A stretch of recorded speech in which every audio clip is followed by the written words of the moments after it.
Hi, and welcome to Ticket to Life. You are listening to Henrie. This is Ticket to Life, and if you haven't ever listened to Ticket to Life, we are going to work on that today so that I can be part of your weekly algorithm. Ticket to Life is not only on one particular topic weekly.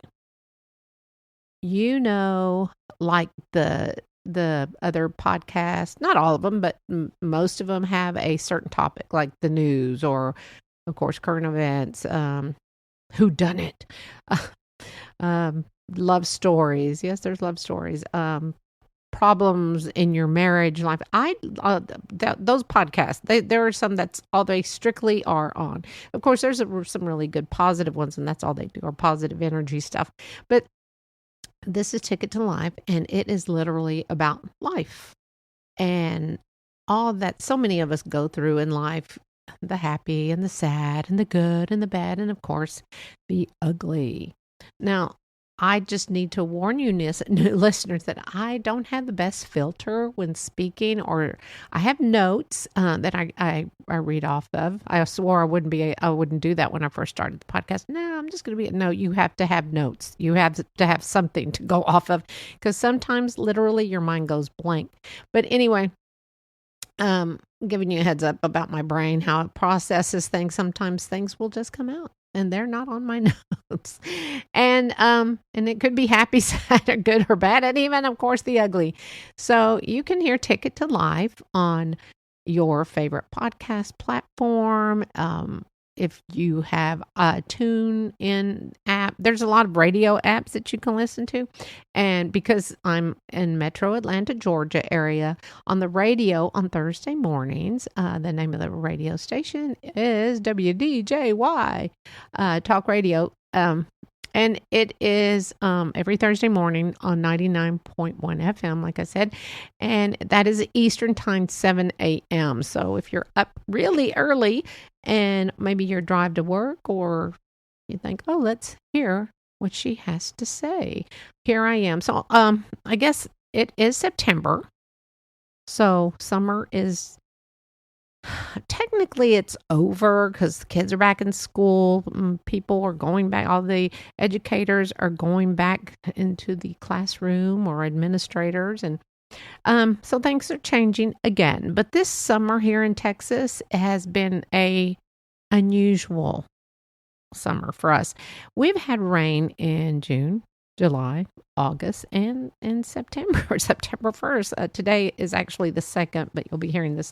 All of these are pre-recorded, of course. But yeah, it's been unusual. Everything has been green. And that's really unusual for Texas. Usually you see those grass fires along the freeway. Nope, not this year. We've been blessed with a lot of rain. So we're thankful for that. I know we did hit the 100-degree temperatures, but I don't know. Usually it's several days in a row. We didn't hit very many. So anyway, let's get back. Let's get started, I shall say, to me being part of your life, your weekly life on your algorithm. Now, first of all, I have to ask, a lot of people don't know what algorithm is. And for those that do, maybe rolling your eyes, but a lot of people don't. I mean, that's not a word you say, hey, how's your algorithm today? Mine's great. How's yours? That's not a typical word we use in our daily, at least I don't, in our daily dialect. But I am going to be very honest with you. Yes, I've heard of the word, and I'm sure it was thrown at me in school at one time or the other, but it's just not a word I use daily. So all this will make sense once we get to the end of this podcast. So just to let you know, it isn't a part of your body or anything. It's not a body part that you had no idea, like the vagus nerve that we spoke about a couple of weeks ago, VAGUS. But many of us have heard this word in school. Like I said, for the first time I really paid attention to this word was literally about 5 or 6 years ago. My husband and I were in Las Vegas, and the hotel we like to stay at, the description on the room, that in this room, it says you can set your room to your algorithm. Of course, that night I'm looking it up, like, and he's like, well, I know what it means, math. And we're like, well, yeah, but what does that mean for us in our room? Because again, it's not something, I remember our conversation about it, but of course, I looked it up and it still didn't make sense to me because everything I was looking up is telling me, I kept finding out that it is a step-by-step instructions for solving problems or completing a task. Well, we were in Las Vegas. All we wanted to do was relax, go see some shows, gamble a little, enjoy the atmosphere, eat good food. And we didn't plan on solving any problems or completing any major task or any type of task other than having a good time in Vegas. And getting back to, our other plan was getting back home safely and with money. But I guess that was our task. It was to have a good time and to get home safely. But I never thought, oh, that's part of my algorithm. I just didn't. So, of course, some people are like, what is she talking about? Because, of course, when I'm looking this up and I'm writing this up, it's like, I'm going to confuse people. But that's okay. That's what I like to do, is confuse people. So we do like to stay at the Park MGM, and it's not a very large hotel, and it's off the strip or on the strip, and it used to be the Monte Carlo, but it's different now. It's clean.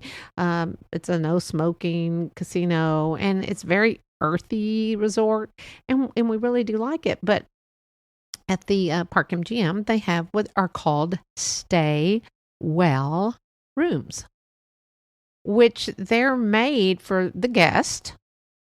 And they're called and the wellness room, it has air purification, aromatherapy, and vitamin C shower infusers. So also there's mood enhancing scents you can have for your room. And it's restful. It's a restful environment by reducing the allergens in the room. And it offers specialized lighting. Now, I will tell you, we did have some fun with those lights. I'm not kidding. There are some pictures, but I can't put those on my Instagram. No, I'm just kidding. No, but we did have fun playing with the lights. So anyway, it was a lot of fun, and that's honestly the first time I really thought, oh, algorithm. Yeah, okay, that makes sense. So that's why that's just fun for that room. So if you ever stay there, request this room, and it's a little bit. I think it's a little bit pricier. I don't know. We had a free room, so we were very fortunate. So that's why you can set your room to certain features, and it is pretty cool. But yet it didn't explain what my algorithm was. I'm like, why do they want me to do this? Because I'm in a different state. And I don't know. So we were just like, I don't know. So we didn't worry about it. We just had fun with everything we had. So for all of you who don't need to know exactly what this is, I will explain simple terms for us that do. And those of you that already know it, you don't even have to listen to this podcast. Unless you want to, and maybe I can make you laugh with some of the stuff I'm going to say. But I will explain it in simple terms. And it is solving problems or completing a task. And that's it. And you're kind of like, but that's not my daily life. Yes, it is, but we don't realize it. So technically, life is completing a task just to survive. But it's simple. It can be a breakdown of a task into a smaller task to make it. If you make it a small task, you can complete a bigger task. Have I lost you yet? I hope not. But it is basically how we need to be able to follow correct order of steps of doing things. Like making a sandwich, brushing our teeth. Let's say making a sandwich, I'm going to need bread. I'm going to need the meats, if I put meats in there, cheese, the condiments, and you get you get everything together, and then you put it together, and ta-da, you have completed a task. Brushing your teeth, you get your toothbrush, you put your toothpaste, you brush your teeth, you spit out. You've completed a task. That is what they consider an algorithm. It's it's kind of a big word to say, just do what you normally would do each and every day. But it is different in the math world, like computers. But I'm going to get to that in a little bit too. But anyway, that's how simple that is. And I just found it so interesting. Maybe they need to put that in for some people like who aren't sure of it. I didn't know. But we have been back since, and now we know what we can do in our room. But it is interesting to think something like that has a name, like things you will need to make a sandwich. And next it is the output, aka completed the sandwich. And the algorithm is the completed sandwich. It's ta-da, there's your sandwich, you did it. And I hope that you have found this explanation informative. And I hope you've learned, if you weren't sure, because you can ask people about what that word is, algorithm, and they kind of look at you and they'll go, oh yeah, and then walk off. So normally they probably don't, but that's okay. Trust me, I don't know a lot of words, even though I like words. I just don't, but that's how you learn, right? But if this has not been informative to you, I hope this has been comical and you've chuckled and rolled your eyes. Now, how do Google, Facebook, Instagram, TikTok, X, aka Twitter, Snapchat, how do they get us going? And they get to know our algorithm. Someone's listening. Of course, we have Google Minis in the house, and we have the Alexa Echoes in the house. Yes. So I'm sure that's picking up something when we're chatting, which is, but have you ever noticed you're talking about something, then you pick up your phone and, oh, look, there's something you mentioned. And usually make sure your mic is off on your phone because I guess there's got to be a way it's picking all this up. But anyway, it is easy for them, these internet, like Google browsers and social media, it's easy for them once we open and enter their world, they literally enter our world. When we look up something, their goal is to keep us engaged. I think that, and it does. You know, you may look up one thing, but then you go to the next and you continue to look further and further into something else, and then something else, and something else, and it goes on and on and on. Now, here's an example. Have you ever looked up something like a Las Vegas hotel? Okay, or any hotel. And then right underneath it, it's going to look, local news, or the shows that are in while you're there. Or restaurants, let's say restaurant. And then you question, I've heard of that restaurant before. Whatever. So then you look up the restaurant. Then you kind of look up the menu. And you look up their hours. And then you wind up staying on there longer than what you just wanted to look up a hotel. This is how we all get sucked into it. And that's how they get our algorithms. So all of a sudden you open one of your sites and, oh, look, they're showing me what I was just looking up 2 days ago. It's interesting and kind of creepy at the same time to me. And did you know that the longer you stay on a certain search engine or browser, whatever you want to call them, social media platforms, that they're making money off of us? I did not realize this till I read this lately, that the longer, because they are being sponsored by either that website that you're looking up, or so the longer we look at it, I'm going to call it, we go into the trance of technology world, because that is literally what happens. We just can't get enough. Trust me, I know, and I will tell you, I do it weekly, and it is crazy. How did we become addicted to it? Before the internet, how did we survive? How did we survive? We just did. And it is crazy because we have gotten sucked into this. It's so nuts. And I know I talk about technology a lot and how bad it is, but yet I do it. I have cut down since we've done that 28-day fast of the phone. I have cut down really, but some days I'll catch myself and I am just doing it again. I thought, no, put this phone away. I have a friend who she said when the kids were going nuts, she would just pick up her phone and start scrolling, not reading anything, just scrolling, and ignore everything that's going on. Because we get into that trance, we get lost. Now, I'm sure we're all guilty of this, or some of us are. Can't say all of us, but yeah. So again, how did we survive? We just did. Now, algorithm has been around for a really long time. I mean, it's not a new word. It was actually a word in the 15th century. It was a Greek word, of course, meaning arithmos, meaning numbers. Then later, the Latin word algorithmus. And then in 1596, they formed the word into the English vocabulary and became algorithm by Thomas Hood. Now, who was Thomas Hood? A mathematician. And there was another Thomas Hood. He was a poet, but I'm sure it was a mathematician. But do you see what I just did there? I went from one thing to another and created my own algorithm to get to the end of this process. And how did I do that? Ta-da! Google. And I'm not bashing Google. I mean, I use Google all the time, but I do have some things to tell you about Google. Well, I won't tell you about them. I'll tell you how you can find this out. But anyway, it is interesting, and those are the steps of getting into to getting sucked into that. It just is.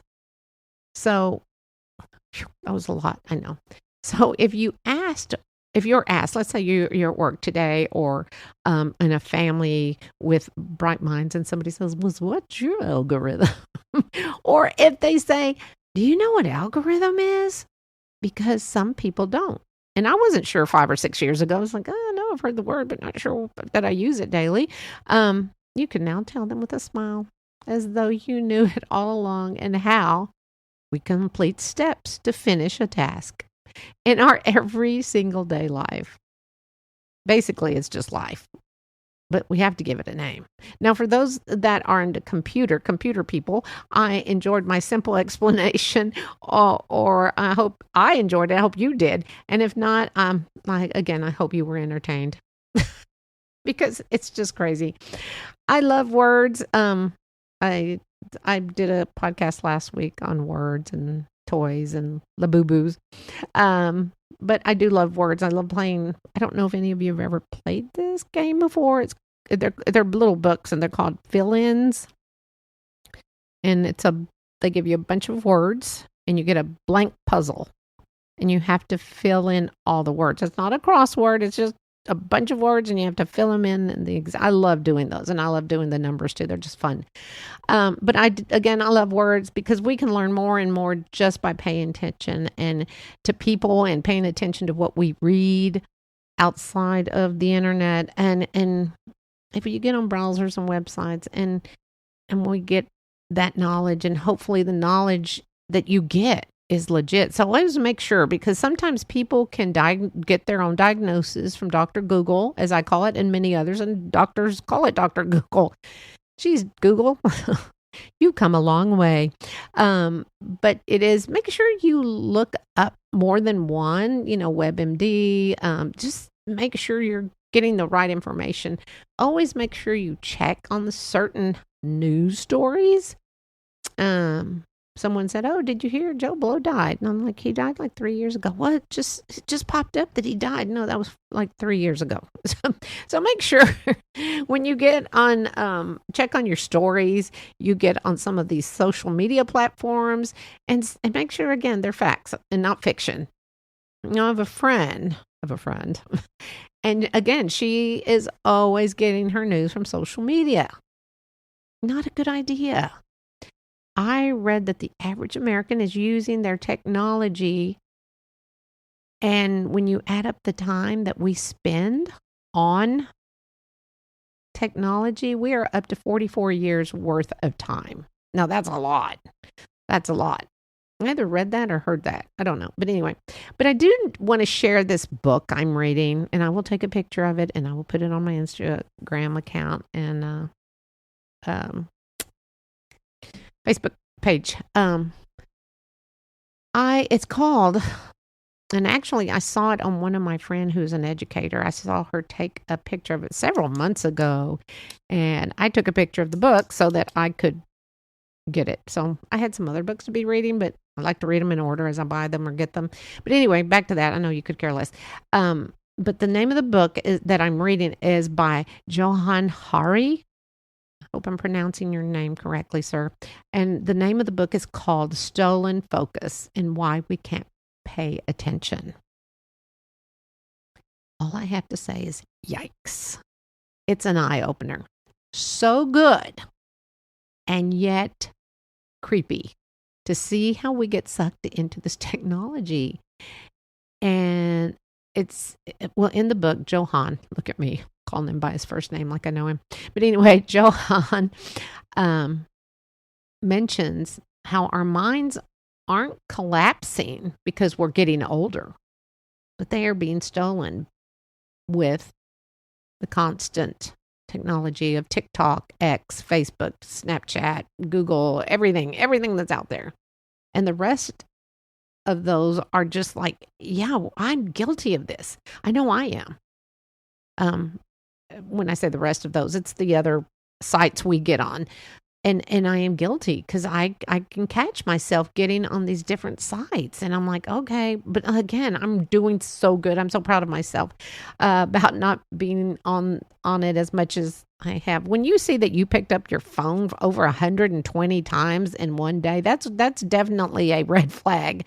And again, I've told you in the past or in one episode, I tap my phone to see what time it is. I have a watch.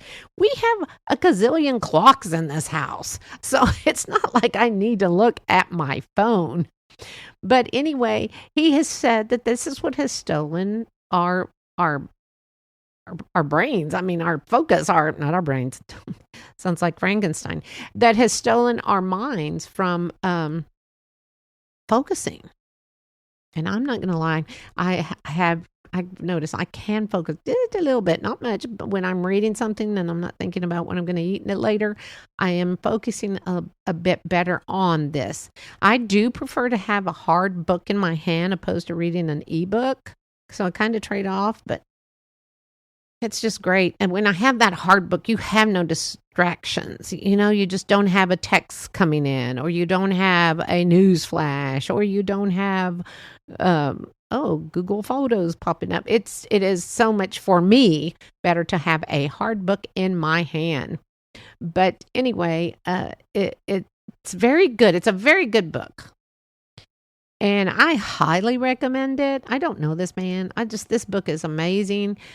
One of the main things that we need to help us with focus is sleep. And we're getting less and less sleep.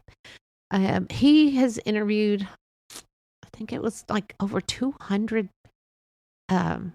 experts on technology, sleep, and all this. It is just a very good book. And we have to, at times, we are going to have to give up some of this for our sanity. It says that when we sleep, our brain is healing and it's cleaning itself. It's resting because we're nonstop. Because we're just go nowadays. It is so interesting, and also I will be so honest on this. It does have some disturbing facts in there too. I'm just being honest, people. We don't want to give up our technology, but we have to learn how to limit our time. Now, I'm not telling you what to do. You're an adult if you're listening to this. But I have cut back, and I'm still working on it, and I'm going to still try my best to cut back on it. But I really don't need for everyone to know everything about my life. But having a podcast, you pretty much know, well, more than you should know about me. But I don't mind sharing that with you. So, again, just kind of, do your best. But anyway, I would highly recommend this book if you're wondering why you cannot focus. It is an eye-opener. Now, today is September 2nd. This is, like I said, this is the the day after Labor Day. See, my mind, I lost my focus. Now, on Labor Day, we had quite a bit of rain, and it's muggy here in Texas. It just has been. And we were sitting and watching TV, and I could have spent hours watching TV or on my phone. But guess what? We broke away and we played cribbage, and then we sat outside and we had a beverage, and the rain had stopped and it cleared up. And my husband and I sat out there for over 2 hours just chatting. I love that we can do that. I'm so happy we can do that. And that is the important thing for me and for our relationship. We do talk about anything and everything, and we still like each other. And there is a difference between loving and liking people. Now, just one more thing. There is this, if you wanted to start cutting back on your phone, there's this gizmo, and it's called a K-Safe, S-A-F-E. Now, I don't have one, but I'm thinking I might get one. And you can lock your phone in there. And you can put, like, if you know you have to get something done for work, you can lock it in there. I'm sure you can, an emergency, get it out, but lock it in there. You can't take it to the other room because you're going to hear the calls or the messages coming in. You got it. And I thought, that's amazing. You lock it in there for however many, let's say an hour. And you put it in there for an hour, and then it unlocks, and then you can get your phone. This Johan Henrie says that's what he does to get his work done. I think I pronounced it Johan earlier, but it is Johan, not Johan. But anyway, he says that he puts it in there for 4 hours a day just to do work. And I thought that's pretty smart. And again, the kids in Texas don't have their phones, and the teacher said it's great. I am so glad that this is happening in Texas and hopefully in all the other states I may have mentioned. And the shame on you this week is on President Trump for actually having any kind of relationship with Epstein, sending him that birthday card. Oops, what am I talking about? He said he didn't do it. It was a forged signature. It is time to say goodbye on Ticket to Life. Thank you so much for joining me. And I hope that I'm part of your Thursday algorithm next week. And please, please, please go find your blessings because you are a blessing to me. Until next week, this is Henrie. Thanks for listening.